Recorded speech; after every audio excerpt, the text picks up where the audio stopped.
नमस्कार, आपके साथ में विजेंद्र सोलंकी और आप देख रहे हैं हमारा खास शो जिसका नाम है युवा भारत श्रेष्ठ भारत। क्योंकि जिस तरफ जवानी चलती है उस तरफ जमाना चलता है। देश आगे तभी बढ़ता है जब युवा तरक्की करता है, आगे बढ़ता है। करोड़ों युवाओं के आइकन स्वामी विवेकानंद की आज जयंती है। उनका कहा हर एक वाक्य, हर एक शब्द आज युवाओं का पथ प्रदर्शक बना हुआ है। उनके बताए रास्ते पर अगर युवा चलने लगे तो मानो जीवन सफल हो गया। आज स्वामी विवेकानंद की जयंती यानी कि राष्ट्रीय युवा दिवस के खास मौके पर हम आपको उन खास आइकन से मिलवाएंगे जिनसे मिलने, जिनसे सीखने के लिए आप भी हमेशा आतुर रहते होंगे, क्योंकि ये है श्रेष्ठ भारत के श्रेष्ठ युवा। कथानक व्याकरण समझे तो सुरभित छंद हो जाए, हमारे देश में फिर सी सुखद मकरंद हो जाए। मेरे ईश्वर मेरे दाता ये कविता मांगती तुझसे, युवा पीढ़ी संभल कर विवेकानंद हो जाए, विवेकानंद हो जाए। ये शब्द की माला वैसे तो कविता तिवारी की है, लेकिन भावनाएं हैं भारत माता की, जो चाहती है कि उनकी हर संतान में विवेकानंद जैसा ओज हो, जो वर्तमान का मार्गदर्शन करते हुए अगली पीढ़ियों का प्रेरणा स्रोत हो जाए। और ऐसे ही कुछ गुणों वाले वर्तमान के विवेकानंद हमारे बीच में मौजूद हैं। हमारे बीच में मौजूद हैं कृष्णा पूनिया जी। उनको आप पॉलिटिशियन कहिए, खिलाड़ी कहिए, एक ग्रामीण परिवेश की महिला कहिए, या फिर समृद्धि के साथ गलियारों से निकलती हुई विधानसभा की गलियों में पहुंचने वाली एक सशक्त महिला कहिए। हमारे साथ मौजूद हैं तीरंदाज रजत चौहान। नाम रजत लेकिन काम गोल्ड जैसा, काम गोल्ड का। उनकी कहानी आपको बताएंगे कि किस तरीके से वो यहां तक पहुंचे हैं। आज रजत को कौन नहीं जानता, देश के अंदर, विदेश के अंदर और राजस्थान में तो वो अपने आप में एक आइकन है। हमारे साथ मौजूद हैं मधु भाट जी। बॉलीवुड सिंगर हैं, लेकिन सिर्फ बॉलीवुड नहीं, उनसे भक्ति सुनिए, आप उनसे राष्ट्रीय ओज से भरी गानों को सुनिए या फिर राजस्थानी सुनिए, जो मन में आए सुनिए, आपका दिल मंत्रमुग्ध हो जाएगा। लेकिन शुरुआत करते हैं कृष्णा पूनिया जी आपके साथ। पहला सवाल यह कि आपको गांव की गलियां ज्यादा अच्छी लगती हैं, विधानसभा का गलियारा ज्यादा अच्छा लगता है? विजेंद्र जी, सबसे पहले मैं युवाओं को युवा दिवस की शुभकामनाएं और बधाई देती हूं। और जो सवाल आपका था, तो मैं यही कहना चाहूँगी कि मुझे गांव की गलियां भी अच्छी लगती हैं, खेत खलियान भी अच्छे लगते हैं और विधानसभा का गलियारा भी अच्छा लगता है। कभी आप गले में गोल्ड पहनती है मैम, तो कभी हाथों में फिर औजार लेकर खेतों में बाजरा काटती भी नजर आती हैं। देखिए, मेरा फील्ड था, स्पोर्ट्स करती थी, तब तक देश का प्रतिनिधित्व किया, मेडल जीते। लेकिन स्पोर्ट्स की लाइफ एक छोटा पीरियड होता है, तो उसके बाद भी कुछ होना चाहिए। खेत खलियान की रही बात, तो खेतों खलियानों में तो हम पैदा ही हुए हैं, तो वो हमसे परिचित हैं। तो क्योंकि जिस परिवेश में आप पले बड़े हो तो उसको कभी नहीं भूल सकते हो। मेरी खासियत रही है कि मैं गांव में रहती थी, तो मैं मॉर्निंग वॉक मेरी खेतों तक के लिए होती थी। अब भी कभी मुझे फुर्सत मिलती है तो खेत में चली जाती हूँ। और उसके बाद आपको मालूम है कि मैंने फिर राजनीति में प्रवेश लिया। तो ये कहीं ना कहीं जो गांव की गलियां और विधानसभा का जो बात है वो एक दूसरे से जुड़ाव रखती हैं, तो इस प्रवेश में भी मुझे अच्छा लगता है। ठीक है रजत, क्योंकि मैम अब पॉलिटिक्स में आ गए और पॉलिटिक्स में कहते हैं कि कहीं पर तीर कहीं पर निशाना, लेकिन जहां निशाना वहां तीर, वहां रजत चौहान और फिर गोल्ड आता है। तो आप इससे पूरी फील्ड को किस तरीके से देखते हैं और अपने बारे में थोड़ा बताइए, क्योंकि कहानी तो आपकी लोगों को प्रेरणा दे ही रही है, लेकिन आपकी जुबानी सुनना चाहते हैं। मैं सबसे पहले प्रदेशवासियों को युवा दिवस की बहुत बहुत शुभकामनाएं, हार्दिक बधाई देना चाहूँगा। और जैसा आपने बताया कि जो कृष्णा पूनिया जी है, वो हमारे आप सीनियर कह लीजिए, हमारी दीदी कह लीजिए। आज के दिनों ने समय में जो उन्होंने फील्ड संभाला है, एक तरीके से वो हमारे लिए जी सीखने का मौका है कि एक स्पोर्ट्स लाइफ के बाद जीवन में आगे खिलाड़ी को रुकना नहीं है। और इनको देखते हुए मैं सीख रहा हूँ और आगे मैं भी कुछ ना कुछ अच्छा करूँगा। फ़िलहाल जो मेरे टारगेट्स हैं वो बिल्कुल क्लियर है। 2022 के अंदर एशियन गेम्स होना तय है, तो उसकी तो तैयारियों में मैं जुटा हुआ हूँ और कोशिश करूँगा कि फिर से एक बार स्वर्ण पे निशाना साधूं। ठीक है, एक चीज़ मैं आपको बता दूं, दरअसल ये बिहाइंड द कैमरा था। रजत पहले आ गए थे स्टूडियो में और कृष्णा मैम थोड़ी लेट आई, थोड़ी सी देरी से आई। तो जब कृष्णा मैम अंदर आई तो रजत खड़े हुए, नमस्कार किया। और ये दरअसल सीनियर और जूनियर के बीच का रिश्ता है जो हमेशा बना रहना चाहिए, क्योंकि उसमें बहुत कुछ घुला हुआ है। लेकिन मधु भाट, बॉलीवुड के गानों से आपकी शुरुआत की जाए प्रोग्राम के अंदर, या आप चाहेंगे राजस्थानी गाने से की जाए, या भक्ति गाने से की जाए, या फिर आप चाहते हैं कि जो राष्ट्र की प्रेरणा से जुड़े हुए ओज की गाने हैं उनके साथ की जाए? कहां से शुरू करेंगे? नमस्कार। सबसे पहले तो मैं युवा दिवस की सबको शुभकामनाएं देना चाहती हूँ। जितना भी युवा है हमारे हिंदुस्तान का, सभी से यही कहना चाहूँगी कि अपनी अपनी फील्ड में अपना नाम इस तरह से रोशन करें कि अपने देश का भी नाम रोशन हो।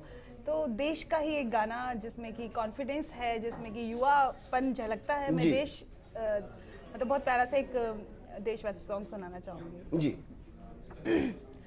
हम होंगे कामयाब, हम होंगे कामयाब, हम होंगे कामयाब एक दिन। ओहो मन में है विश्वास, पूरा है विश्वास, हम होंगे कामयाब एक दिन। हम चलेंगे साथ साथ, हम चलेंगे साथ साथ, हम चलेंगे साथ साथ एक दिन। ओ मन में है विश्वास, पूरा है विश्वास, हम चलेंगे साथ साथ एक दिन। मुझे लगता है वो दिन तो अभी चल रहा है मैम, सब साथ ही चल रहे हैं। बिल्कुल। लेकिन मधु भाट जी के बारे में बता दें कि 5 बहनें हैं और वो बीच में आती हैं। 3 उनसे बड़े हैं, 3 उनसे छोटे हैं, कुल 7 हैं। मधु भाट जी, क्योंकि आपके परिवार के बारे में जितनी भी जानकारियां उपलब्ध, उसमें यह है कि सब अमूमन पुलिस की तरफ जाते हैं। आप गाने की तरफ चली गई, इस दौरान पिटाई नहीं हुई कभी? बिल्कुल पिटाई हुई, बिल्कुल मुझे सामना करना पड़ा बहुत सारी प्रॉब्लम्स का, क्योंकि फादर पुलिस इंस्पेक्टर रिटायर्ड, अभी तो रिटायर्ड हैं, भैया दोनों पुलिस में हैं, मेरी मम्मा हाउसवाइफ हैं और मेरी बाकी जो छोटी बहनें हैं वो प्रेरणा ले रही हैं अब तो मुझसे, बट पहले सिर्फ स्टडीज़ करते थे। तो मुझे ये कि आपको सिर्फ पढ़ाई करनी है और गवर्नमेंट सर्वेंट की तरफ जाना है, गवर्नमेंट सर्विस की तरफ जाना है। तो मेरा इंटरेस्ट सिर्फ म्यूज़िक में था जी, थिएटर में था, आर्ट फील्ड में था। तो बचपन से ही बगावत थी, फिर मुझे पता ही नहीं चला कब ये ज़िंदगी मुझे यहाँ तक पहुँचा गई। जी, वाकई में पता नहीं चलता है, लेकिन जिसके लक्ष्य सटीक होते हैं वो अपने लक्ष्य को प्राप्त कर ही लेते हैं। रजत, वैसे तो बचपन में हर कोई तीर कमान से खेलता है, कोई राम लक्ष्मण बनकर खेलता है तो कोई वैसे खेलता है। आपने उसी अंदाज में तीर कमान को पहली बार पकड़ा था, या फिर पहली बार तीर कमान को थामा ही तब जब ये सोच लिया कि गोल्ड पर निशाना साधना है, देश का नेतृत्व करना है? जैसा कि अभी जनवरी का महीना है और सभी लोग अपनी छतों पर चढ़े हैं पतंग उड़ाने। जी। जब पतंग फट जाती है तो उसके बाद उसका तीर धनुष ही बनता है और हर छोटे बच्चे ने वो तीर धनुष हमेशा अपने जीवन में चलाया है। तो मैंने सोचा नहीं था कि मैं इस तरीके से तीर धनुष असलियत में पकड़ूंगा और यहाँ तक पहुँचूंगा, पर जब जीवन में कुछ करने निकला तो वो जो बचपन की एक खेल भावना थी वो सीरियसली पूरे जीवन में एक बहुत बड़ा खेल बना और जो यहाँ तक लेके आया। लेकिन उतार चढ़ाव तो आपकी ज़िंदगी में भी बहुत रहे हैं। कभी ऐसा मौका है कि जब ऐसा लगा कि बस अब तीर कमान को छोड़ दिया जाए, 2 पैसे अलग से कमाए जाए? नहीं, जीवन में उतार चढ़ाव काफ़ी रहे, पर एक खिलाड़ी का जीवन ऐसा होता है जहाँ वो कभी थकता नहीं है, कभी हारता नहीं है। वो हमेशा सोचता है कि आज मैं हारा हूँ, कल मैं जीतूंगा, तो वो फिर से तैयारी में जुट जाता है। मम्मी पापा ने किस तरीके से हौसला बढ़ाया? मम्मी पापा ने कभी मुझे ये फील नहीं होने दिया कि बेटा आपको अब समय आ गया है कि आपको नौकरी लग जाना है या फिर कुछ घर में आपको सपोर्ट करना है फाइनेंशियली। उन्होंने सिर्फ ये कहा कि हम तुम्हारे साथ हैं, तुम सिर्फ मेहनत करो, एक ना एक दिन तुम जरूर कुछ ना कुछ बनोगे। एक वक्त ऐसा भी आया जब आपका धनुष टूट गया? जी, मेरा 2015 में वर्ल्ड चैम्पियनशिप के लिए सिलेक्शन ट्रायल था। उस ट्रायल में मेरा धनुष टूटा और मैं उसी धनुष से वर्ल्ड चैम्पियनशिप के अंदर भारत के लिए पहला इंडिविजुअल सिल्वर मेडल लेके आया तीरंदाजी में। टूटे हुए धनुष। टूटे हुए धनुष से उसको मैंने थ्रेड से बांधा और उसी से निकल पड़ा कि मुझे कुछ करके ही आना है।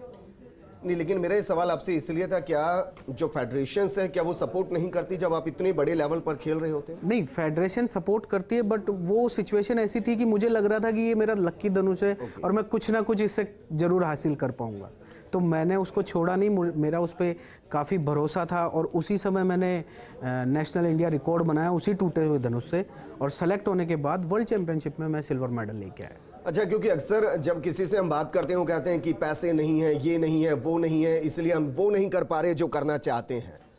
आपके बारे में जब मैं पढ़ रहा था तो बहुत सी चीज़ें ऐसी आपसे जो जुड़े हुए लोग हैं उनसे पूछा, उन्होंने कहा कि एक वक्त ऐसा भी आया जब गाड़ी बेचनी पड़ी, पिता ने गाड़ी बेच दी। क्या ये सही है? वो काफ़ी पुरानी बात है। सन 2011 में ऐसी सिचुएशन थी कि वन शॉट 3 लाख रुपए अरेंज करना बहुत मुश्किल था सन 2010-11 में। तो उस समय पापा को ये कदम उठाना पड़ा और उन्होंने एक मेरे कैरियर को देखते हुए उन्होंने जरा सी भी झिझक नहीं की और उन्होंने वो काम कर दिया जिसकी बदौलत आज मैं यहाँ हूँ। और पापा के पास एक नई कार है? पापा के पास एक नई कार है जो रजत की है। नहीं, वो उन्हीं की है। वो मैंने उनको 2015 में गिफ्ट की थी और वो उन्हीं की है। मम्मी के बारे में भी जानकारी लगी, क्योंकि माँ से बेहतर बेटे के लिए कोई हो नहीं सकता। एक सिचुएशन ऐसी भी आई जब गहने गिरवी रखने पड़े, क्या ये सच है? ये बिल्कुल सच है। ये 2009 की बात है जब मेरा पहला जो धनुष था मैंने लिया था जी।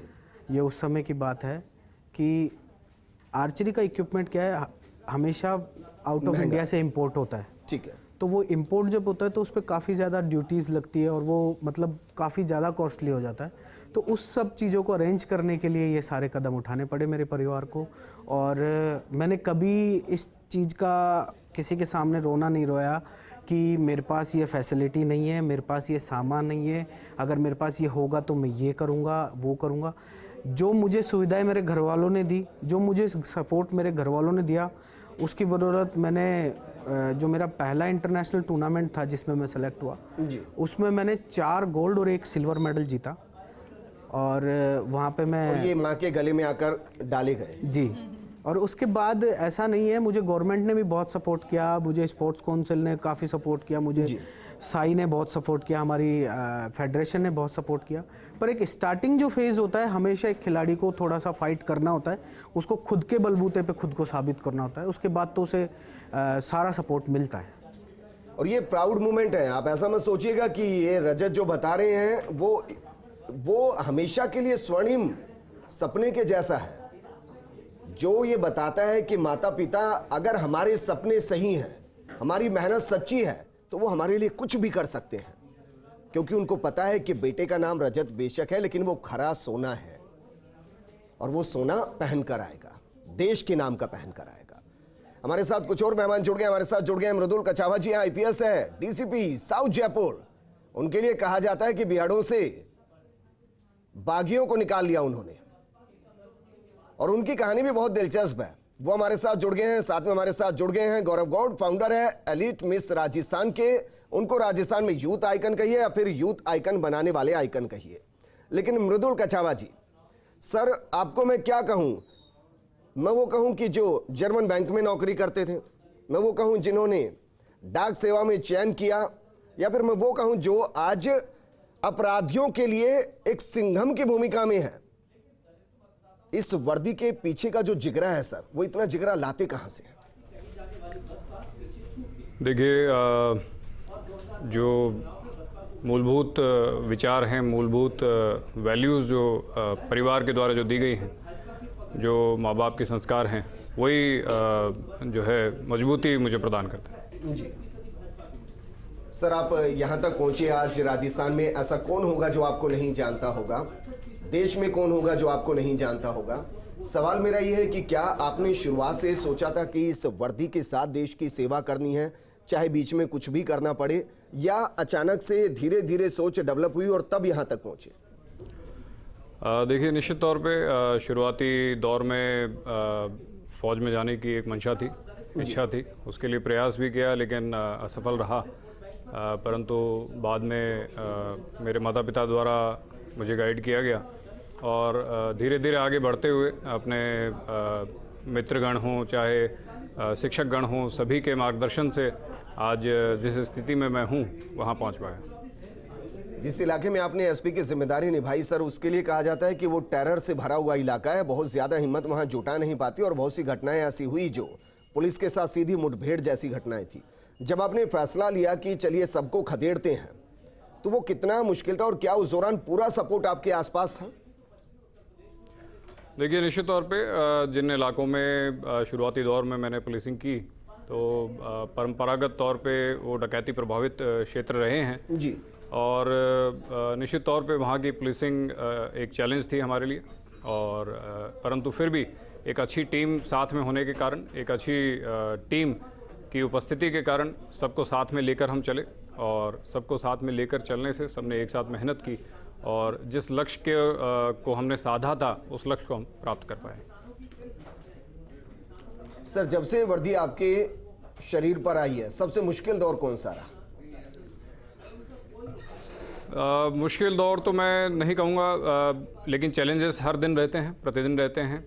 प्रत्येक पोस्टिंग जो है, प्रत्येक दायित्व जो आपको दिया जाता है वो निश्चित तौर पर अलग अलग प्रकार के चैलेंजेस लेकर आता है, परंतु एक अच्छी टीम होने से आपको काफ़ी सहयोग मिलता है, प्लस उच्चाधिकारी आपके जो भी हैं समय समय पर मार्गदर्शन देते रहते हैं। इन सभी के साथ में एक ओवरऑल सिस्टम जो हमारा है पुलिस एक परिवार की तरह है, और परिवार जो है सब साथ मिलजुल कर अपना काम करते हैं, तो उससे निश्चित तौर पे इंडिविजुअल काम आसान हो जाता है और एक टीम वर्क से सभी को सफलता मिलती है। सर वैसे तो आपके चेहरे पर हमेशा ही एक मंद और छोटी सी मुस्कान रहती है जो प्रभावित करती है, जो अभी भी बनी हुई है। सवाल ये है कि मृदुल कछावा जी का एक्स फैक्टर क्या है? मैं अगर आप मुझसे पूछेंगे तो मेरा एक्स फैक्टर यही है कि जो यथार्थ है उसे यथार्थ के तरह ही रखना चाहिए जी। जो हम स्वयं हैं वास्तविकता में उसे वैसा ही परिलक्षित करना चाहिए, बजाय कि किसी प्रकार का एक आडंबर आवरण जो है अपने और आसपास बना के रखना। तो जैसे हम हैं वैसे ही सभी को दिखने चाहिए और वैसा ही सभी के साथ में हमारा जो है व्यवहार सभी के साथ होना चाहिए। आपको क्या लगता है, अपराध खत्म होना चाहिए अपराधी? देखिए, निश्चित तौर पे इसमें मेरा विचार जो है वो यह है कि जो विचारधारा जो है अपराधी की हो चाहे अपराध की हो, वो दोनों विचार खत्म होना चाहिए और एक अच्छे समाज की ओर हमें अग्रसर होना चाहिए।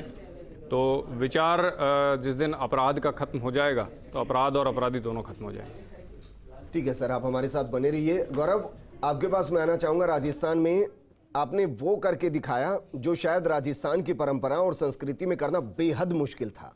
मैं आपको यूथ आइकन कहूँ या ये कहूँ कि यूथ आइकन बनाने वाले गौरव गौड़ हैं? सबसे पहले तो आपने पूछा था कि मृदुल जी की एक्स फैक्टर क्या है। मैं मृदुल जी को 12 साल से जानता हूँ और इनका जो डेडिकेशन है वही इनका एक्स फैक्टर है। बहुत यूथ थे जब मैं मृदुल जी को मिला था पहली बार, 2011-12 की बात है, और उस वक्त ही मैंने देखा कि कितना डेडिकेटेड ये यंग बॉय है, तो तब से जानता हूँ। खैर, आपने जो बताया यूथ आइकन तो नहीं, बट हाँ ये बोलूँगा कि जितना हो सके राजस्थान के यूथ, स्पेशली विमेन जो है, यंग विमेन है जो चाहती हैं अपने सपने जीना, उनको एक प्लेटफॉर्म देने का हमने काम शुरू किया एलीट मिस राजस्थान के थ्रू, और जिसको सरकार ने भी बहुत सपोर्ट दिया। इस वक्त जो कांग्रेस की सरकार है वो भी बड़ा सपोर्ट करती है एलीट मिस राजस्थान को, और बहुत प्राउड फीलिंग होती है जब आपकी कोई सिखाई हुई गर्ल इंडिया को रिप्रेजेंट करे, जैसे कि अदिति हुंडिया ने किया, जैसे कि नेहा जायसवाल ने किया, दिविजा गंभीर ने किया जी। तो बड़ी अच्छी फीलिंग होती है जब आपको लगता है कि आपने जो सिखाया उनको वो आज इतना हुआ कि इंडिया को रिप्रेजेंट कर पा रहे हैं जी। गौरव गौड़ को आज जानते हैं, लेकिन गौरव गौड़ यहाँ तक पहुँचे ये बहुत कम लोग जानते हैं।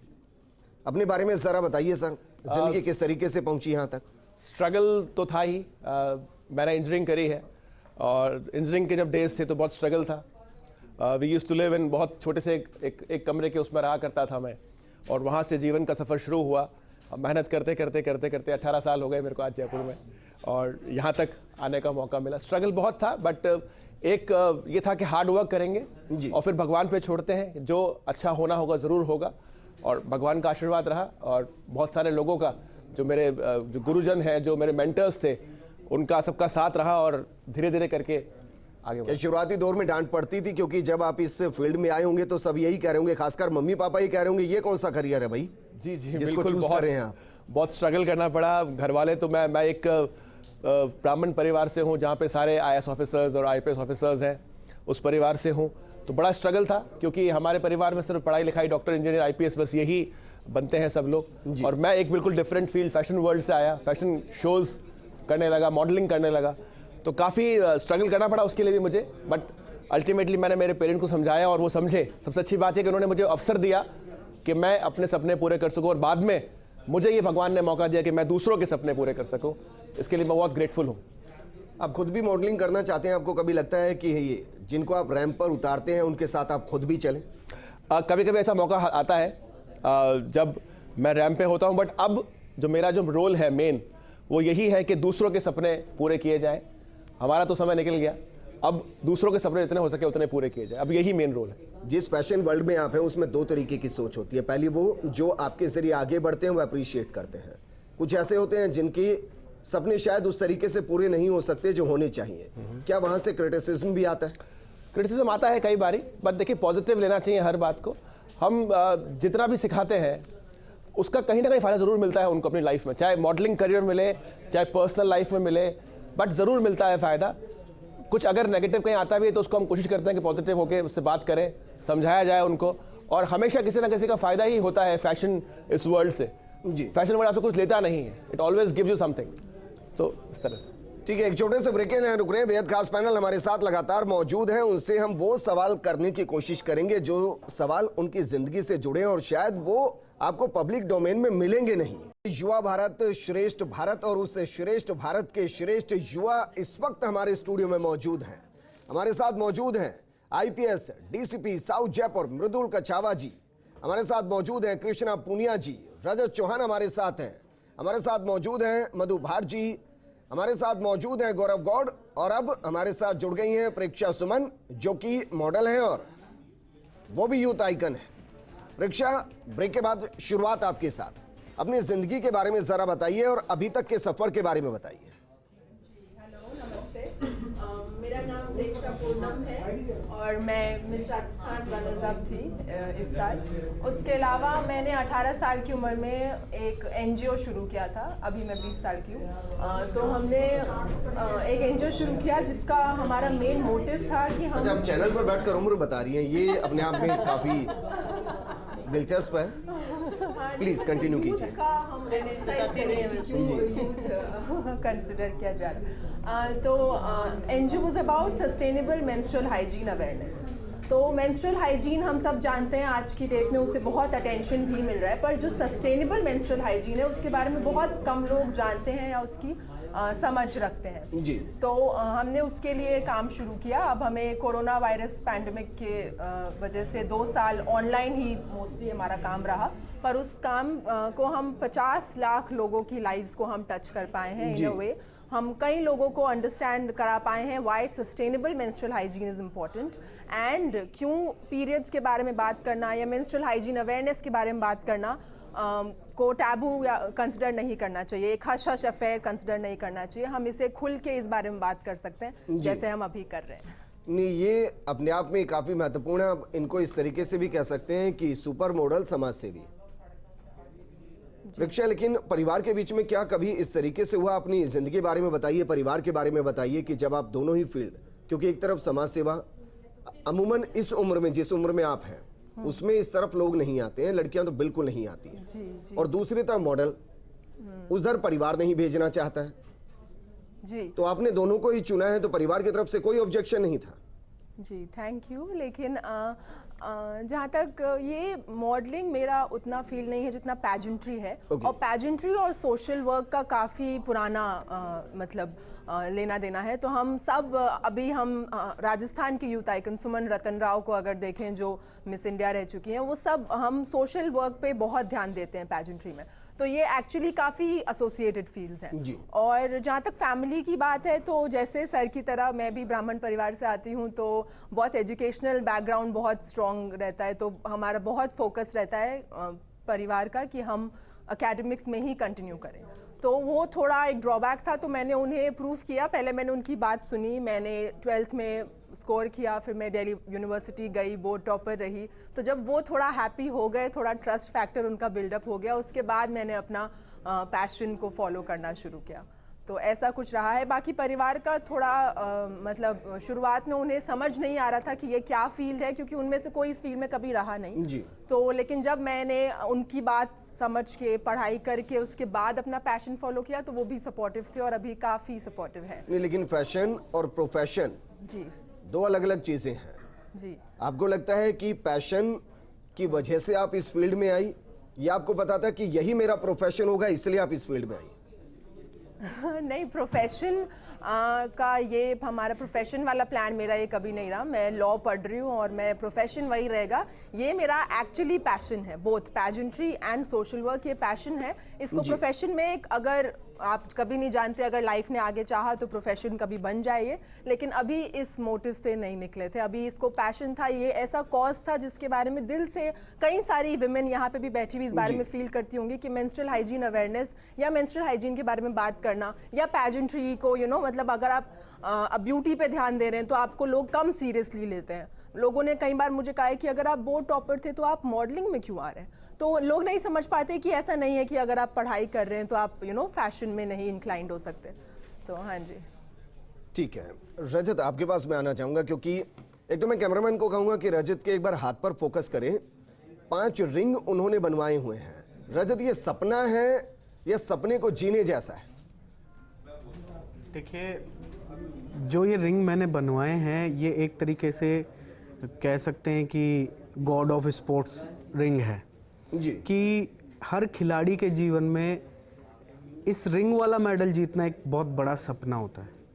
और मैंने 2016 में ये रिंग्स बनवाए थे और मैंने इवेंट भी चेंज किया था। मैं जिस इवेंट में अभी फ़िलहाल खेल रहा हूँ और पहले मैं खेला करता था, वो नॉन ओलंपिक इवेंट था और मैंने 1 साल के लिए इवेंट स्विच किया और ओलंपिक इवेंट में मैंने पार्टिसिपेट भी किया, नेशनल इवेंट भी मैंने खेला जी। बट उस समय जॉब नहीं होने की वजह से मुझे फिर से मेरे नॉन ओलंपिक इवेंट में पार्ट लेना पड़ा।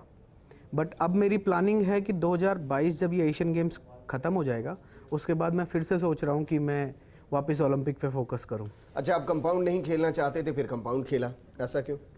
नहीं, वो मैंने उसमें कंपाउंड में वर्ल्ड चैम्पियनशिप में भी मेडल जीता, मैं एशियन चैम्पियन भी बना, एशियन गेम्स में भी मैंने गोल्ड जीता। तो एक तरीके से लगा था कि हाँ, जितना मुझे चाहिए था उतना उसमें हो गया है। अब जो मेन जो है ओलंपिक मेडल, उसके लिए फिर से मुझे तैयारी करनी है। तो मैंने इस वजह से उस टाइम पे इवेंट चेंज किया। बट जॉब नहीं होने के कारण फिर से वापस मुझे कंपाउंड में आना पड़ा। अच्छा, क्योंकि आप डीएसपी भी हैं, तो कमर के नीचे बंदूक लगी अच्छी लगती है या कंधे के ऊपर तीर कमान अच्छा लगता है? देखिए, अभी जब तक मैं खेल रहा हूँ तब तक मुझे मेरा तरकश और धनुष ही अच्छा लग रहा है। बट जिस दिन मैं खेलना बंद करूँगा उस समय से मैं जो मुझे जिम्मेदारियाँ दी गई है वो मैं पूर्णतः पूरी करूँगा। क्योंकि जब आप तीर हाथ में लेते हैं तो गोल्डन आई, वो पॉइंट जिस पर आप सीधा निशाना मारते हैं 10 नंबर के लिए, बंदूक के जरिए अगर कभी अपराधी के ब्लैक पॉइंट पर मारना पड़ा, उसकी भी तैयारी करते हैं नहीं करते हैं? आपको लगता है कि तीर चलाने जैसा ही है बंदूक चलाना? नहीं, देखिए, अगर अपराधी को अगर अपन पहले अगर बात करने से अगर उस मसले को सुलझाया जा सकता है तो फर्स्ट प्लानिंग मेरी वही रहेगी। और फिर भी अगर नहीं मानते हैं तो मैंने तीर कमान भी चलाए हैं और ठीक है लेकिन और मैं बंदूक भी चला सकता हूँ। मृदुल जी हमारे साथ है। मृदुल जी, क्या वाकई में ऐसा होता है कि बातचीत के जरिए मामले को सुलझाया जा सके? क्योंकि राजस्थान में तो हम ये देखते हैं कि अपराधी आ रहा होता है, आगे चेक पोस्ट होती है, वो पहले फायरिंग करके निकलने की कोशिश करते हैं। देखिए, निश्चित तौर पे जहाँ पे रास्ता बातचीत से, अहिंसा से निकल सकता है वहाँ पे उसी का प्रयोग करना चाहिए। धौलपुर का मैं उदाहरण देना चाहूँगा। काफ़ी सारे इनामी अपराधी ऐसे रहे जिन्हें बातचीत के ज़रिए या परिवार को प्रोत्साहित करके हमने सरेंडर करवाया, बजाय कि किसी प्रकार की जो है आमने सामने की कार्रवाई में जी। लेकिन ये भी सत्य है, जहाँ पर आमने सामने की कार्रवाई आवश्यक हो तो कानून की पालना करते हुए उसको भी जो है पालना करनी चाहिए। आपको क्या ऐसा महसूस हो रहा है कि जो यूथ है वो अपराध की दुनिया में तेजी से दस्तक दे रहा है, चाहे उसको आप ग्लैमराइज करने की बात कीजिए या फिर अपराधी के अंदर भी आइकन ढूंढे जा रहे हैं, आप इस समस्या से दो चार हो रहे हैं क्योंकि आप एक अलग तरीके से आइकन है और वो एक अलग दुनिया के आइकन है? जी बिल्कुल। हाल ही में कई उदाहरण चूँकि डे टू डे पुलिसिंग में हमारे सामने भी ऐसे आते हैं कि यूथ जो थोड़ा सा मिसडायरेक्टेड है, जो कि कम समय में ज़्यादा पाना चाहता है, एक्सपेक्टेशंस ज़्यादा हैं और साधारण रास्ते पे चलते हुए उन चीज़ों को पाना मुश्किल है, तो निश्चित तौर पर कहीं ना कहीं एक आपराधिक रास्तों को अपना लेते हैं जी।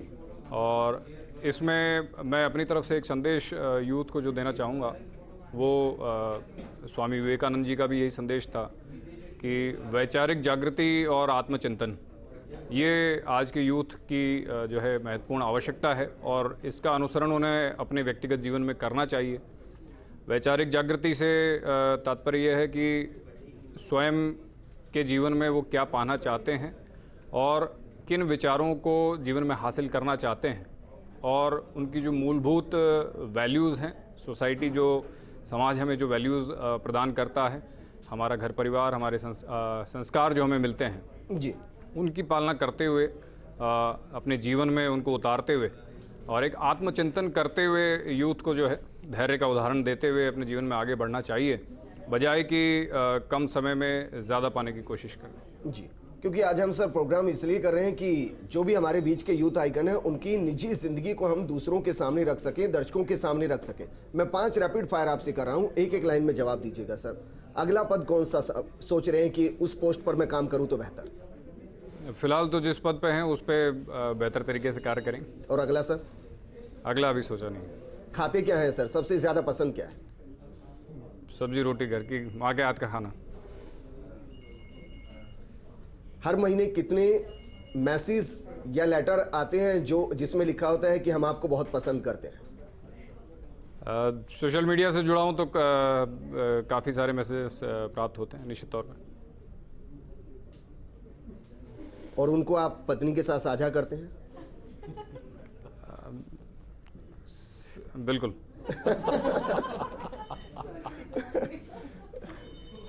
ठीक है सर, अंतिम सवाल आपसे, क्योंकि अभी मुझे बाकी गेस्ट के पास भी जाना है।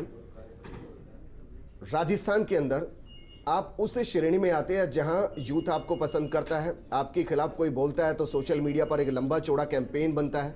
मैं मानकर चलूं कि 5 साल के बाद मृदुल कछावा का सबसे बड़ा नेटवर्क होगा राजस्थान में। हर तीसरे बंदे के मोबाइल में फ़ोन नंबर होगा और कहीं कुछ घट रहा होगा मृदुल कछावा के पास पहले होगा, क्योंकि ऐसा हो रहा है धीरे धीरे। नहीं, देखिए निश्चित तौर पे जो आम जनता से कनेक्ट एक पुलिस का जो होना चाहिए उसी को और बेहतर करने का प्रयास सभी पुलिसकर्मियों को करना चाहिए जी। आम जन से हम कनेक्टेड रहेंगे तो उसके 2-3 फ़ायदे जो हैं, एक तो किसी प्रकार के अपराध की सूचना हमें जल्दी मिलती है। इसके अलावा किसी प्रकार का डिस्कंटेंट यदि कहीं पे डेवलप हो रहा है तो उसकी सूचना भी हमें मिलती है और समय रहते हम उसका निराकरण कर सकते हैं। ठीक है, मधु भाट जी, राजस्थानी आवाज़ में कुछ गाना चाहेंगी मैम? क्यों नहीं, राजस्थान की हूँ, राजस्थानी एल्बम्स बनाती हूँ, मेरे बहुत सारे गाने मधु म्यूजिक कंपनी पर है, तो आप हुक्म करिए, मैं आपको राजस्थानी फर्स्ट सुनाऊंगी। इंडिया के जरिए प्रमोशन? ठीक है, कोई बात नहीं मैम। एक्चुअली फर्स्ट इंडिया मेरा अपना ही चैनल है, क्योंकि राजस्थान के हम वासी हैं और यहाँ तो पूरे राजस्थान का अपना चैनल है। बिल्कुल बिल्कुल अपना चैनल है। मैम कुछ गुनगुनाइए। या जयपुर का एक गाना है जो बहुत प्यारा, जिसको कि सभी गाते हैं, मुझे लगता है हर कोई सिंगर ही गाता होगा, आपने सबने सुना हुआ भी होगा, वही गाती हूँ। बाई सारा बीरा जयपुर जाजो जी, बाई सारा बीरा जयपुर जाजो जी, आता तो लाई जो तारा री चुंदड़ी, आता तो लाई जो तारा री चुंदड़ी, मारी मिर्गा नैनी भात बताओ जी, मारी मिर्गा नैनी भात बताओ जी, कसिक ल्यावा तारा री चुंदड़ी, कसिक ल्यावा चूंदड़ी। मैम, स्माइल के पीछे बहुत कुछ छुपा होता है और अक्सर कहते हैं कि जब गमों को छुपाना हो तो उसका बेहतर जरिया है कि चेहरे पर एक बड़ी सी मुस्कान लेकर आ जाए। कहने का मतलब यह है कि जिंदगी के उन उतार चढ़ाव को क्या आप साझा करना चाहेंगे जो दूसरों के लिए एक प्रेरणा स्रोत बन जाए? आपकी जिंदगी में भी ऐसे उतार चढ़ाव आए होंगे मैम? बहुत सारे उतार चढ़ाव, बट बहुत सारों को एक साथ बहुत कम शब्दों में पिरोना बहुत मुश्किल होता है। बट फिर भी यही बोलना चाहूँगी, सबसे पहले तो मेरा चैलेंज तो एक लड़की होना ही था। उसको जैसे तैसे हमने मेरी फैमिली से मैंने बगावत की, मेरे पूरे समाज से बगावत की। उसके बाद खुद से लड़ना पड़ा क्योंकि मेरे साथ एक ट्रेजेडी हो गई। मेरा एक बहुत मेजर एक्सीडेंट हो गया। उसके बाद मैं चलने फिरने के लिए 2 साल तक के लिए मैं चलने फिरने के लायक नहीं थी। उसके बाद मुझे लगा ही नहीं था कि मैं कभी, क्योंकि मेरे को स्पोर्ट्स का भी, मैम हमारे साथ हैं, सर हमारे साथ हैं, मतलब मैं तो इतना प्राउड फील कर रही हूँ क्योंकि मैं खिलाड़ी भी बनना चाहती थी। बट क्योंकि मेरे एक्सीडेंट के बाद मुझे लगा नहीं कि मैं चल फिर भी पाऊँगी, तो खेलना तो दूर की बात है। मगर कहते हैं ना कि अगर आपको खुद पे यकीन हो, भगवान पे यकीन हो और अगर आपका मार्गदर्शन बहुत सही चल रहा हो तो आप हर चीज़ हासिल कर सकते हो। जी। मैंने अपने पॉजिटिव नेचर से मतलब अपने आप को ठीक किया, मेरी फैमिली ने ठीक किया, सबसे पहले तो यही बोलूँगी। फिर उसके बाद मेरी जो लड़ाई थी वो क्योंकि बहुत ज़्यादा टैलेंटेड मैं नहीं थी, लेकिन कहते हैं ना कि करत करत अभ्यास से जड़ मत हो सुजान। तो वो वाली बात है कि मेरे अभ्यास चलता रहा, मेरा रियाज चलता रहा, मेरी पढ़ाई भी चलती रही। स्ट्रगल ये था कि कोई एंटर ही नहीं होने दे रहा था, बहुत मुश्किलात आ रही थी। मगर मैंने कहा कि मुझे तो अब सिंगर बनना है, तो जो ठान लिया वो करके दिखाया। फैमिली ने भी फिर उस बात को अप्रिशिएट किया, फिर समाज ने भी माना। और आज मैं बहुत प्राउड से कह सकती हूँ युवाओं को भी, मेरी फैमिली को भी, समाज को भी, पूरे वर्ल्ड को भी, कि अगर कुछ भी करना हो खुद पे यकीन सबसे पहले करो, आपको कोई नहीं रोक सकता इस दुनिया में। और आज जब कोई आपका ऑटोग्राफ लेता है फिर कैसा महसूस होता है? दुनिया की शायद वो सबसे खूबसूरत फीलिंग्स होती है, सबसे प्यारा लगता है कि जब आप इस लायक हो चुके हो कि लोग आ रहे हैं आपके पास और ऑटोग्राफ या फोटोग्राफ ले रहे हैं। I feel really proud. Krishna ma'am, संसद में कब देखेंगे? जब पब्लिक चाहेगी। पब्लिक तो आपको बेइंतहा चाहती है मैम। ऐसा कौन है जो आपको नहीं चाहता है? देखिए, ये तो डिपेंड करेगा टाइम पे कि जब पार्लियामेंट इलेक्शन रहेंगे तो पार्टी क्या सोचती है मेरे बारे में। फ़िलहाल तो मैं MLA हूँ और जो जिम्मेदारी मेरे विधानसभा क्षेत्र के लोगों ने दी है जी, उसको मैं अच्छे से निभाऊँ, ये मेरी जिम्मेदारी है और कोशिश भी कर रही हूँ। और काफ़ी चैलेंजेस भी रहते हैं, बाकी तो पब्लिक पे है। क्योंकि मैम अकेले आप ऐसे हैं हमारे बीच में जिनकी कहानी बहुत अलग है। गांव से सियासत के गलियारों तक पहुंचे हैं आप जी। आज हर कोई आपको जानता है जी। ये उन महिलाओं के लिए, उन युवाओं के लिए सवाल आपसे मैं कर रहा हूं जो कहते हैं कि अब तो शादी हो गई, अब क्या कर पाएंगे जी, अब कुछ नहीं होगा जी। आपने शादी के बाद बहुत कुछ हासिल किया है, उनको क्या संदेश देना चाहिए?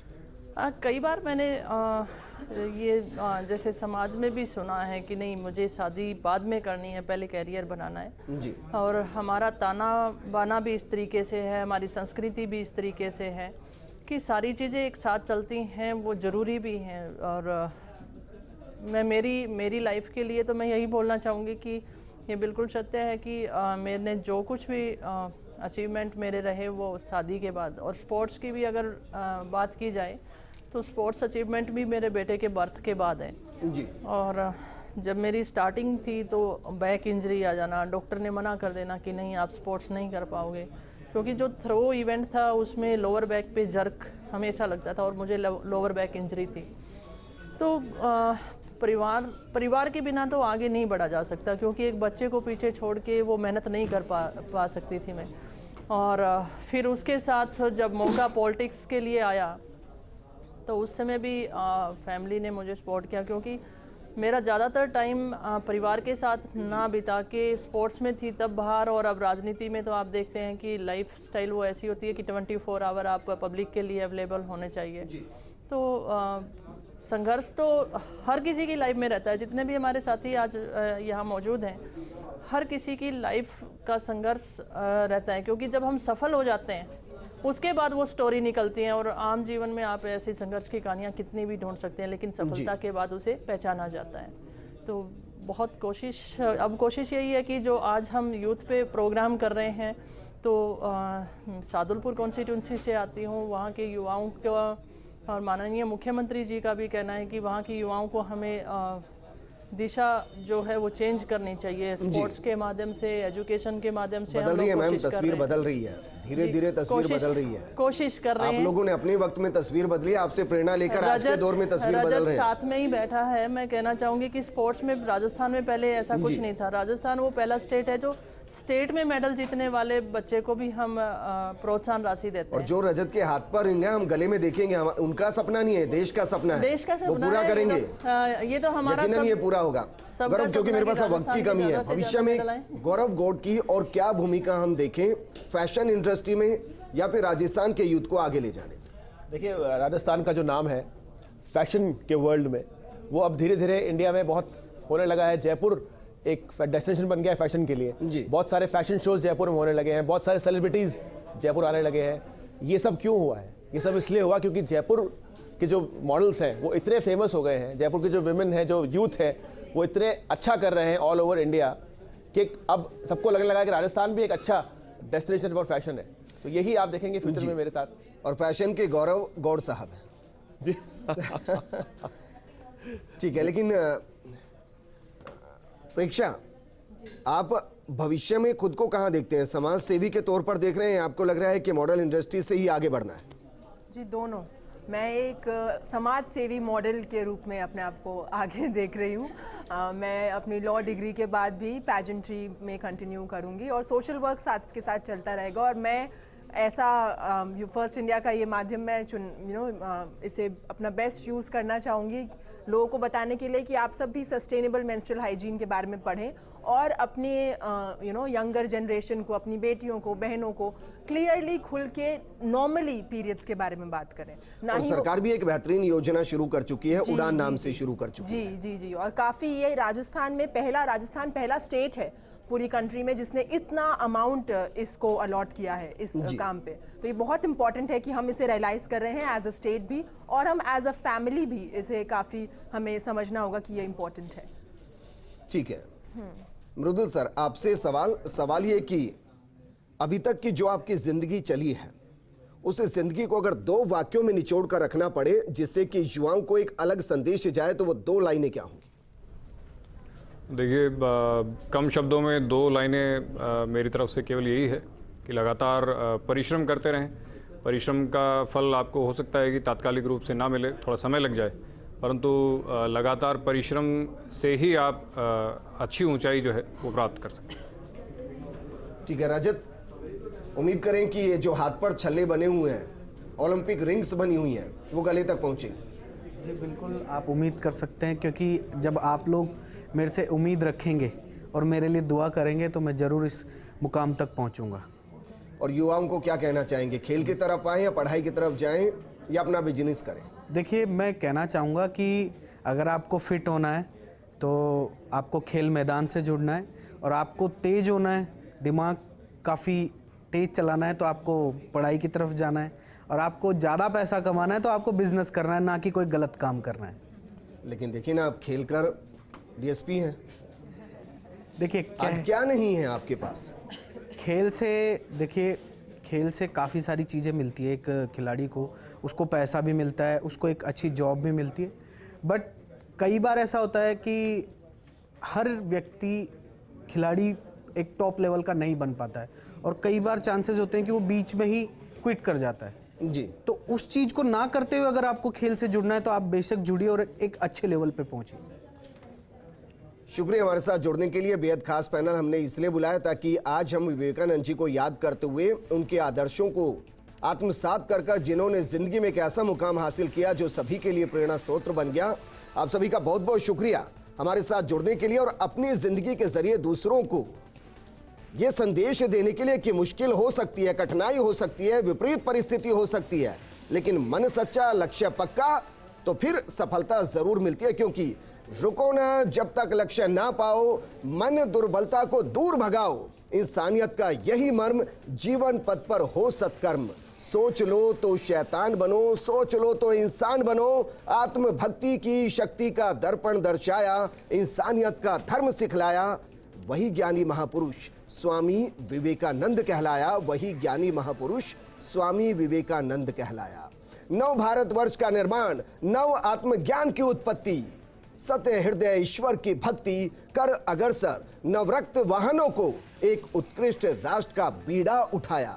हाँ, वही महात्मा इस जग का प्यारा स्वामी विवेकानंद कहलाया, स्वामी विवेकानंद कहलाया। नमस्कार।